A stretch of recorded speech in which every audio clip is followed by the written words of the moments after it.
네, 잠깐 한 타임을 더 할 겁니다. 22절 네가 눈곡간에 들어갔었느냐 우박창고를 보았느냐. 여기 눈곳간과 우박창고는 천계에서 보자면 우주의 24방위라고 그러죠. 24쪼가리로 이렇게 각을 쳐가지고서 보면 북극 구름이에요. 이 북극 구름은 이사야 14장에 보면 북극 지폐의 구름 위에 내 보좌를 거기다 두리라. 이제 바벨론 왕이 두로 왕이 그런 생각을 가졌다 그랬어요. 그건 이제 훗날 바벨론 왕의 교만성을 사탄의 교만한 영이 그에게 들어왔다라는 걸 이제 비유로 그렇게 말을 한 거예요. 오늘날의 세상 교계 음녀의 7 머리들이 그게 왕족들이잖아요. 그들이 다 북극 지폐라는 건 가장 높은 구름, 그 구름들 그 의인의 영들의 그 회합 모임, 거기에 주관자가 하나님인데 지가 하나님 노릇을 하겠다 이제 그런 생각이라는 거잖아요. 참 겨울이라고 하는 계절이 보면 북풍과 함께 눈과 우박을 담은 구름을 몰고 내려와서 세상세계에 비 대신에 눈이나 우박을 내리게 하시는 이 시기는 모든 지상생물이 잠자는, 죽은 게 아니에요. 자는 거예요. 이런 오늘 지금 나눈 이 말씀을 이해를 해야 베다니의 나사로가 실제는 죽었죠. 그랬는데 걔 죽은 게 아니라 자는 중이다 이제 또 이래요. 아유 그러면 깨나겠네요. 그러면 걔 죽었어 또 이래요. 이 말이 이해가 돼야 돼요. 급냉을 시키면 모든 지상생물이 추운 겨울이 오면 동토 속에서 잠자고 있다 이거예요. 모든 나무나 뭐 풀이나 모든 게. 그 다음에 태초 창조의 심판과 회복의 비밀을 후대를 살고 있는 오늘날의 우리들에게 알게 해주는 표상이 되는 거다 이거예요. 한 겨울에 모든 생물이 다 죽은 것 같으죠. 그런데 내년 봄이 되면 살아난다 이거. 땅이 풀리면 도로 살아나. 이것이 나는 그 부활이요 그 생명이다. 마르다야 네가 이걸 믿느냐 그랬어요. 이 말을 이해를 잘 하시기를 바라요. 창세기 1장이 그때부터 그 부활이요 그 생명이신 주님이 이렇게 역사하셨다 이거예요. 심판 중에도 종자를 남겨두시고 씨를 남겨두시고 그 다음에 새하늘과 새 땅을 회복하신 다음에 땅의 모든 생물들과 하늘의 모든 나는 날짐승들을 다시 살아나게 하셨다는 거예요. 누가 그걸 할 수 있느냐. 그 부활이요 그 생명이신 예수 그리스도 그분이나 할 수 있다 지금 이 말이에요. 그런데 욥 보고 네가 눈곡간에 들어가 봤어? 우박창고도 봤어? 이런 거 네가 북극의 얼음, 남극의 얼음창고도 다 구경해. 요새는 뭐 북극, 남극도 이제 여행하는 좋은 시대가 왔지만, 그런데 그 곡간에는 안 들어가 봤잖아. 그런데 북극과 남극의 그 눈곡간과 우박창고를 괜히 이렇게 놔둔 게 아니다라는 거예요. 23절 내가 환난 때와 교전과 전쟁의 날을 위하여 이것을 남겨두었다. 전체가 얼음바다로 덮여 있었는데 물로 녹여가면서 물이 되도록 빛이 있으라 해서 녹였어요. 녹였는데 저 북극하고 남극하고랑 조금 남아있어. 그냥 그랬다는 거예요. 이걸 누가 할 거냐. 얼음의 양과 물의 양과 이런 거 조정을 누가 할 거냐 이 말이에요. 지금 북극의 얼음과 남극의 얼음을 하나님이 빙하시대를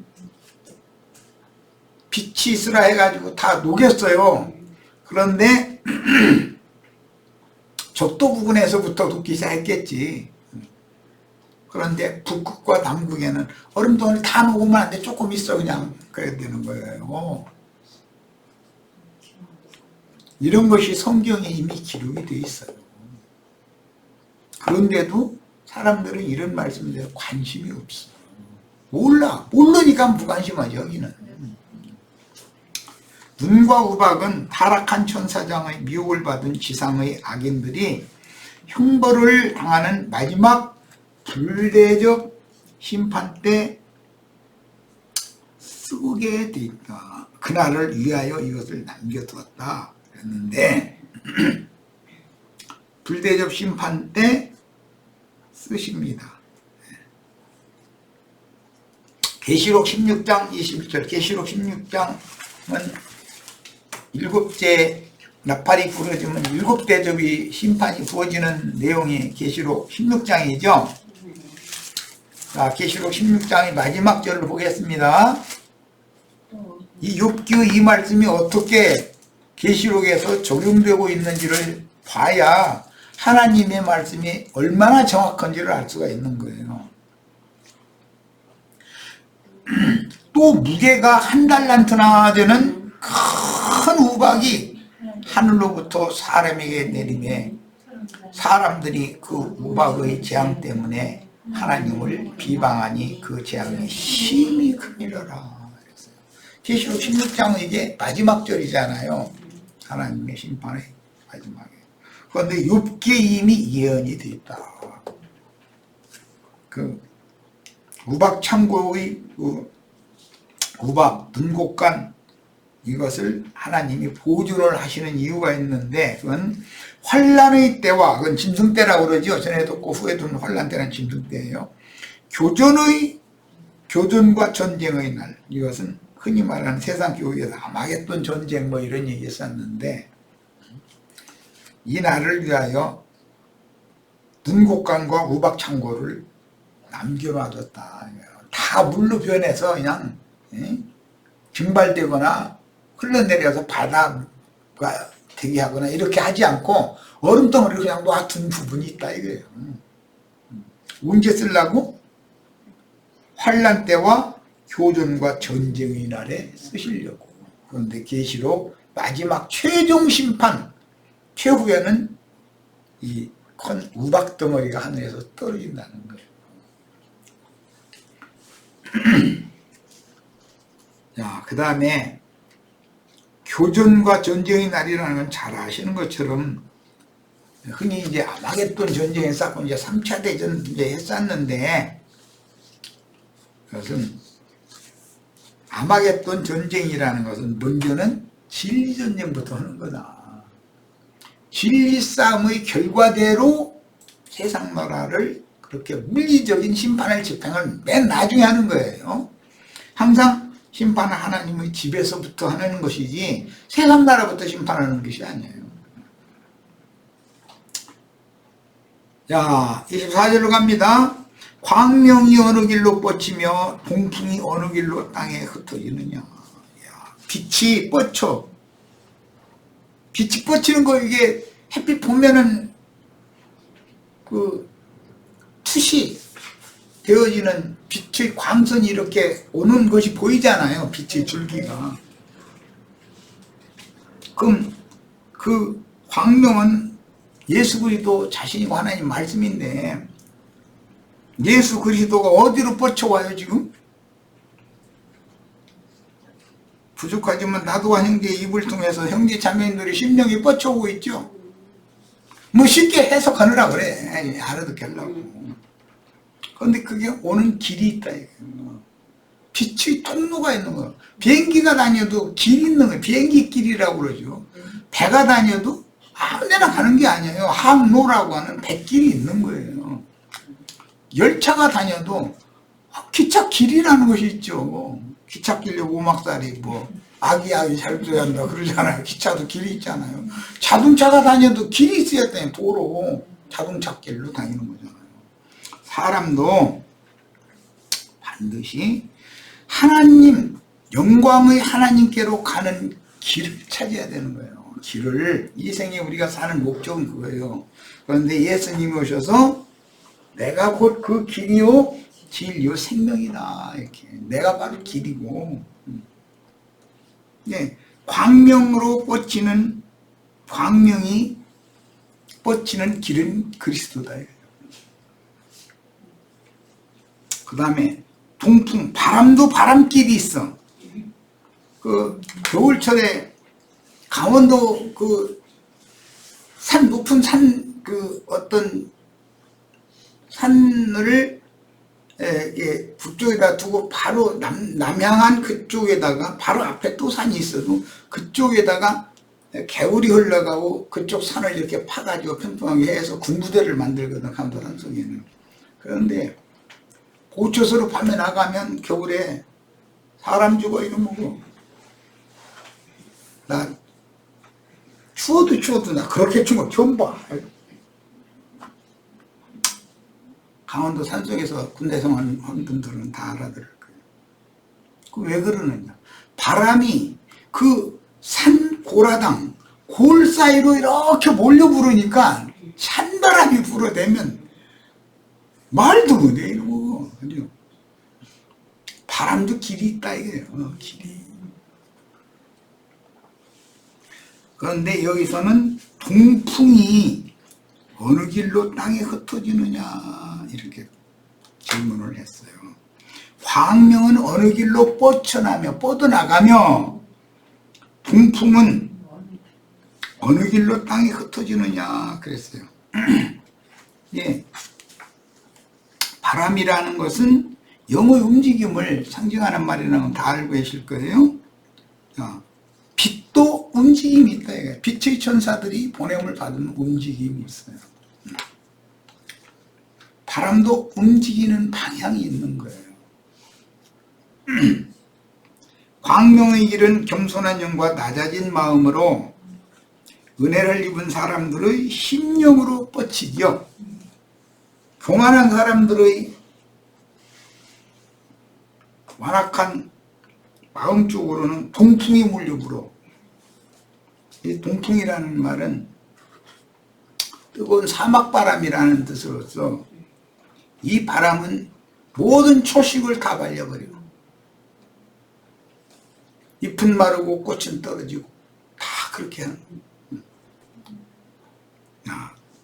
동풍, 하나님의 징벌과 심판의 영이 인간 세상에 임하는 불바람, 피바람, 바람이 부는데 동풍이 세게 불면 이렇게 부는 거예요.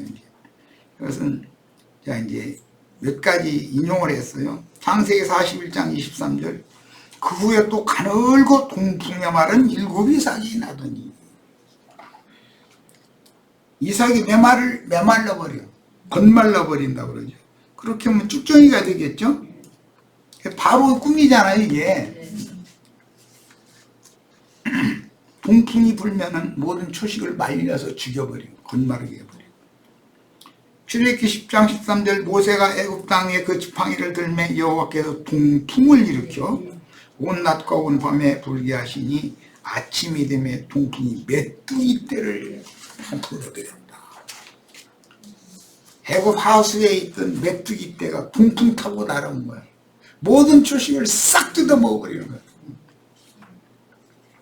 이사야 27장 8절 주께서 백성을 적당하게 연책하사 쫓아내실 때, 즉 동풍 부는 날에 폭풍으로 그들을 옮기셨다.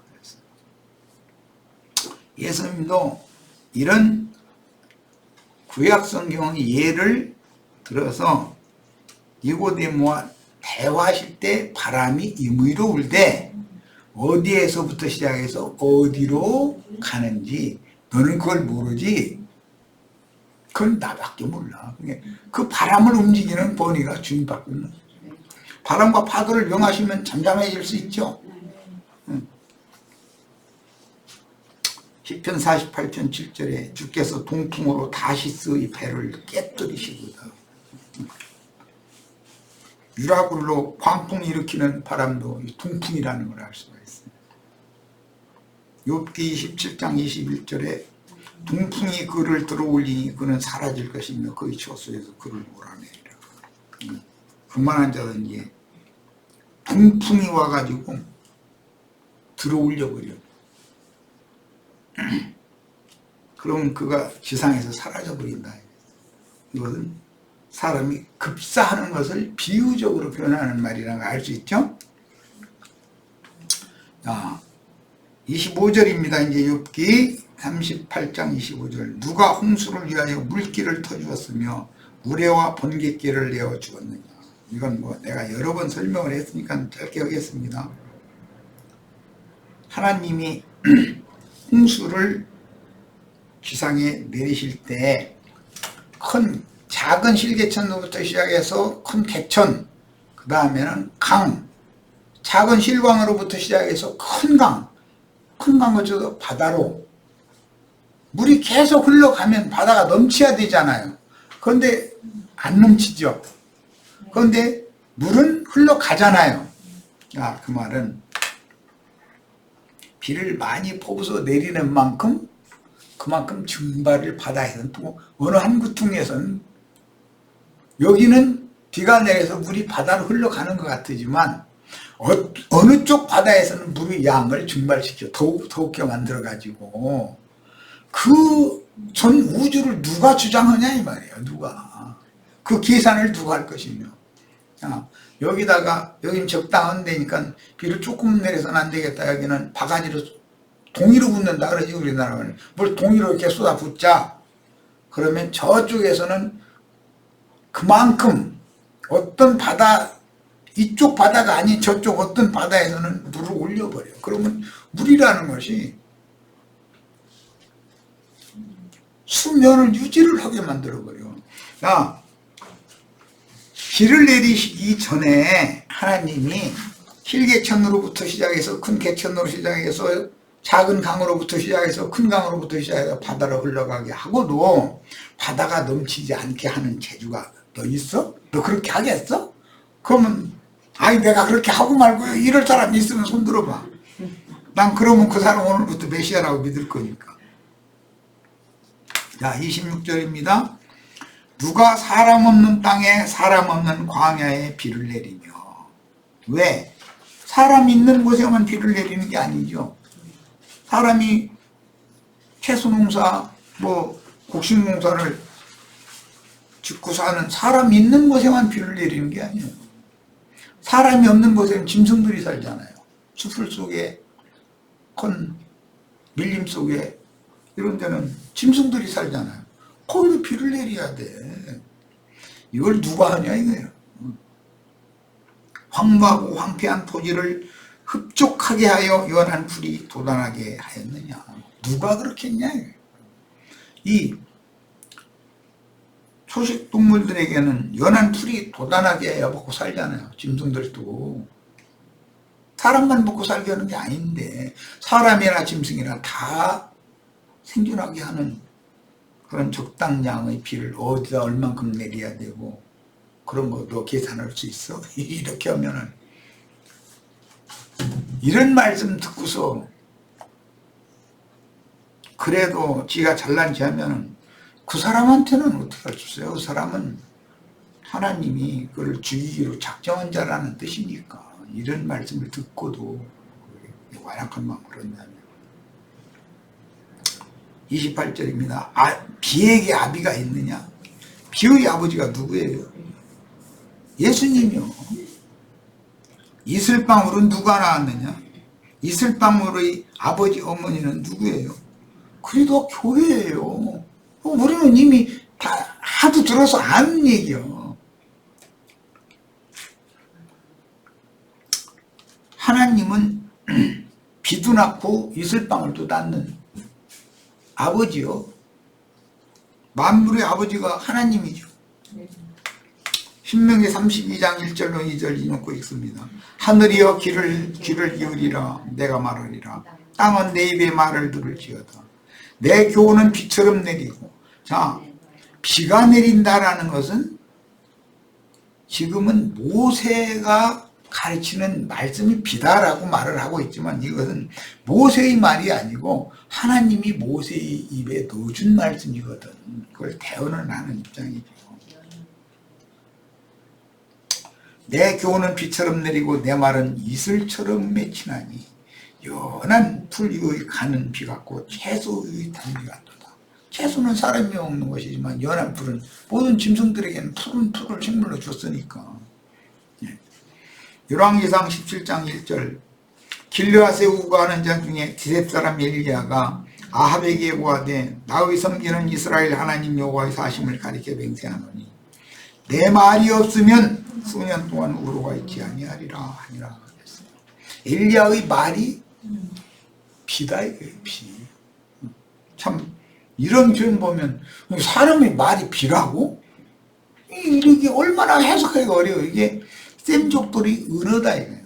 셈족은 이렇게 말하면 금방 알아들어. 이게 뭔 소리인지. 사람이 심령을 적셔주고 은혜를 입혀서 감격하게 만들고 눈물도 흘리게 만들고 자신의 죄와 허물들과 모든 것들을 회개하게 만들고 하는 것이 하나님의 은혜의 비의 문제다. 비를 내려주시느냐, 내 마른 땅을 적셔주시느냐 여부잖아. 새벽 예수를 그에게 내려주셔서 정신을 맑게 하고 말씀이 깨달아지게 하고 하는 여부는 하나님의 손에 다 있다는 것을 설명할 때 셈족은 이렇게 표현해도 다 알아듣는 거예요.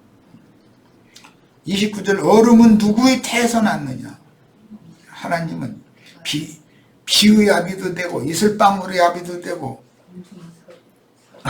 얼음도 낳는 하나님의 태요. 하나님의 영과 마음이 얼음도 나 비도 낳고 공중의 소리는 누가 낳았느냐. 하나님이 성질나면 얼음 낳고 소리를 날 수 있고 하나님이 기분이 좋으시면 비를 낳고 이슬방울도 낳고 그런다는 거예요.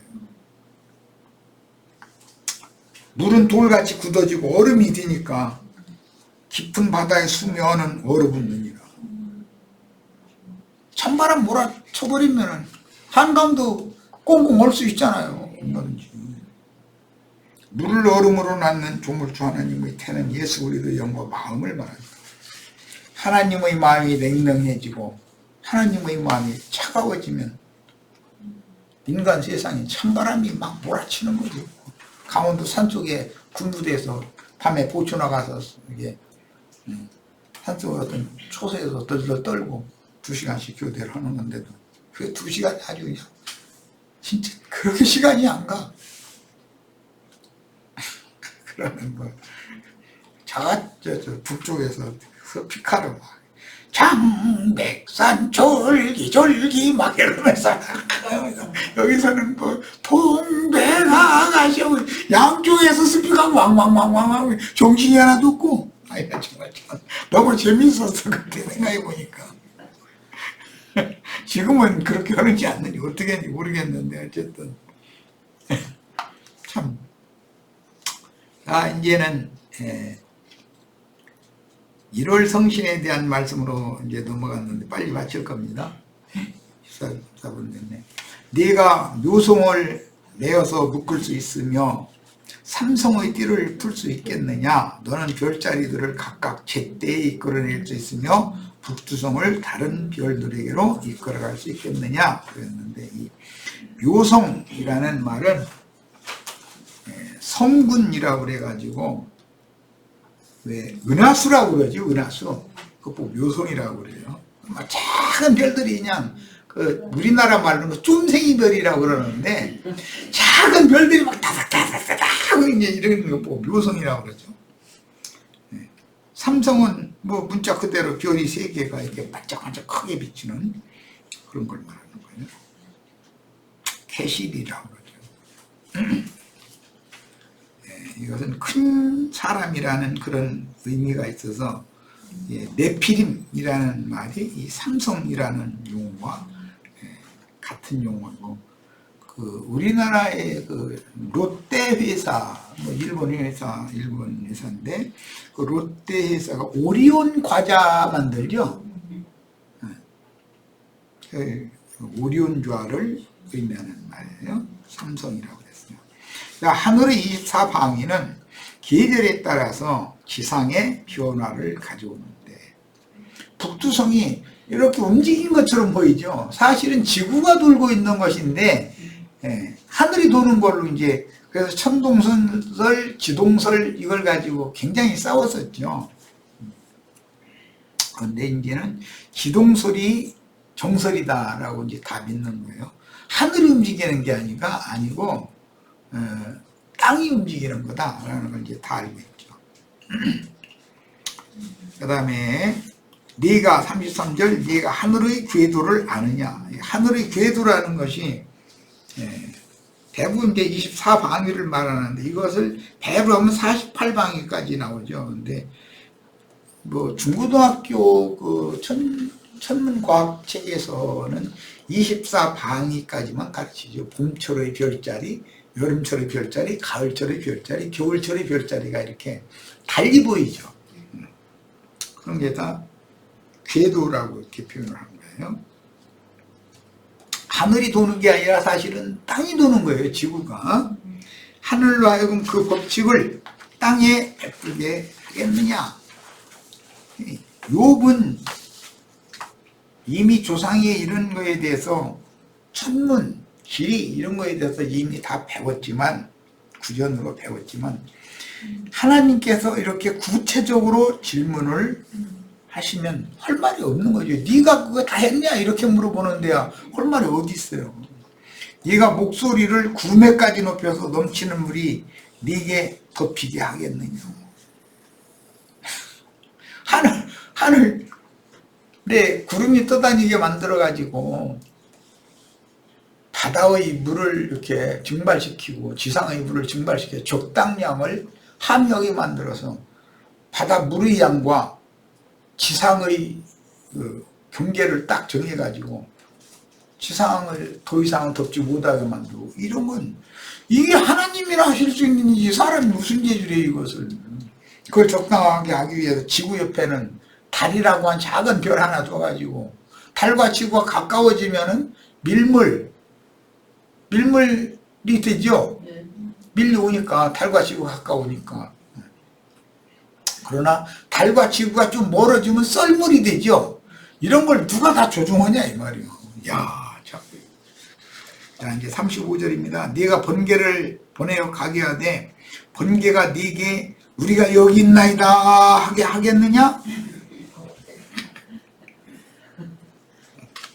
질문을 하셔도 이렇게 좀, 욥이 생각할 때는 하나님하고 내가 한번 따질 거예요. 하나님 하실 말씀은 되도록이면 어려운 걸로 질문을 하세요 하고 시작했는데 이 지소리도 못해요.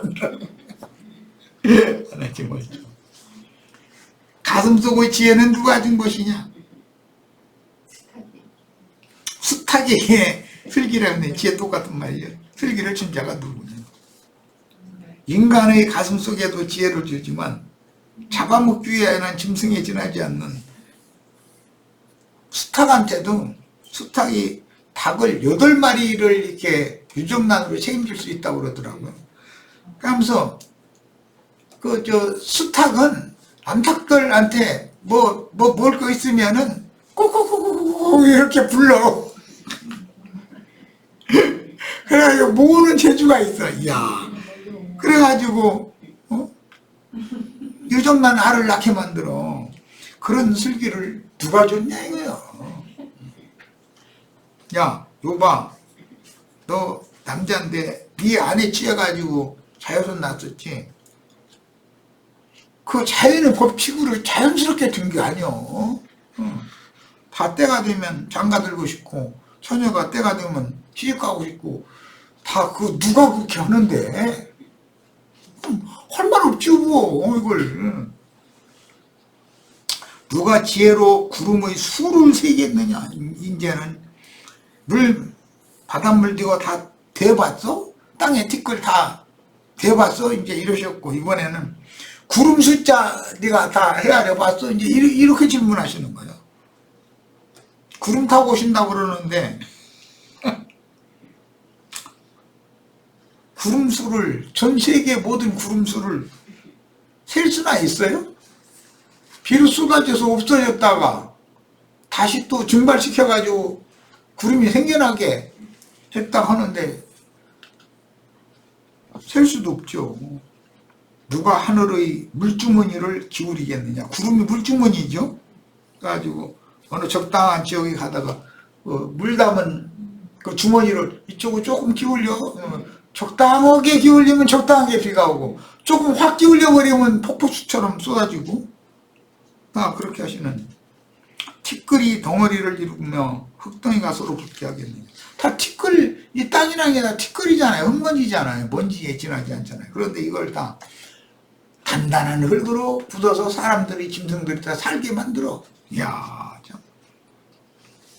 눈비와 우박이 내리는 때 번개가 번쩍이는 모습은 기질이 강하고 영은 교만하며 마음이 높아진 욥에게 먼저 엘리후를 보내어 설득하셨고, 그 영께서 직접 욥에게 나타나셔서 무지하고 완악하여 무모한 욥을 지금 설득하여 굴복시키시는 중이다. 욥이 참 무모한 사람이었죠. 하나님과 한바탕 해보겠다 막 이랬으니까. 그 야곱이 그랬잖아요. 하나님의 사자와 씨름을, 난 씨름에 대해서는 일가견이지 내가 천하장사인데 이랬는데, 천하장사 저리 가라지. 39절 41절까지 이제 마지막 절 있습니다. 네가 사자를 위하여 먹이를 사냥하겠느냐. 젊은 사자의 식욕을 네가 채우겠느냐. 그것들이 굴에 엎드리며 숲에 앉아 숨어 기다리느냐. 그러려면 뭐 가젤이니 뭐 이런 것들을 많이 나게 해야 돼요. 그런데 그것들이 한눈 팔고서 사자 쫓아가서 잡아먹을 수 있도록 해야 돼. 까마귀 새끼가 하나님을 향하여 부르짖으며 먹을 것이 없어서 허우적거릴 때 그것을 위하여 먹이를 마련하는 이가 누구냐. 까마귀 새끼가 먹을 것 내놓으라고 까마귀 집에서 하늘을 향하여 고개 쳐들고서는 저희 엄마 빨리 와서 나 먹을 것 잡아서 사냥에다가 내 입에다 넣어달라고 그냥 소리를 들어가면서 막 날개 푸투툭 그러는데, 그때 그것을 위하여 먹이를 마련하는 이가 누구냐 그랬어요. 사람뿐 아니라 모든 들짐승뿐 아니라 날짐승들까지 다 먹이고 기르고 생존하게 있으라 하시는, 빛이 있으라 하신 그분이 뭐든지 그분이 있으라 해야 있는 거죠. 존재하게 하는 그분이 누구냐. 네가 이렇게 할 수 있어? 이렇게 말씀을 하신 거예요. 지금 이제 38장 말씀을 마치는 중이에요.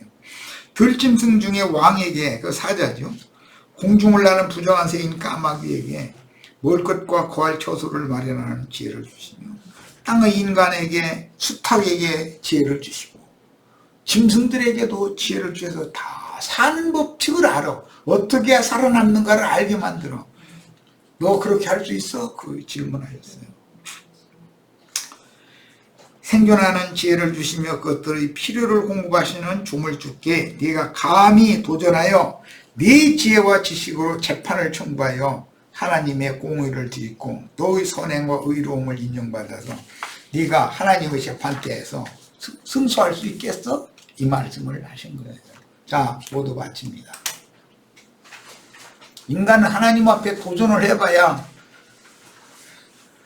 좀, 하나님은 상대할 거리가 안 되죠. 인간이 아무리 똑똑한지 해도 겸손해야 됩니다, 사람은.